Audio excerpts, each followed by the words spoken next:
வெண்பருத்தி நூலெடுத்து வாய் வெடிச்ச பூவெடுத்து நான் அணிஞ்சிட தொடுத்து வச்ச நடினமான மாலை இது.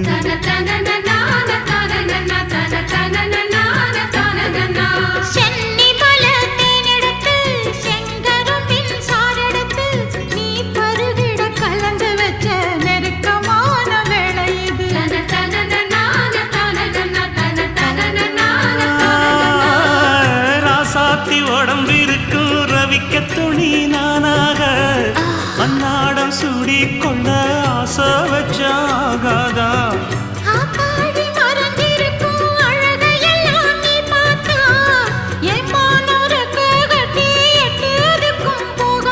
அடிச்சீனி சக்கரையே எட்டி நீயும் நிக்கிறியே நான் ஏங்கி ஏங்கி பார்க்கிற போறாங்க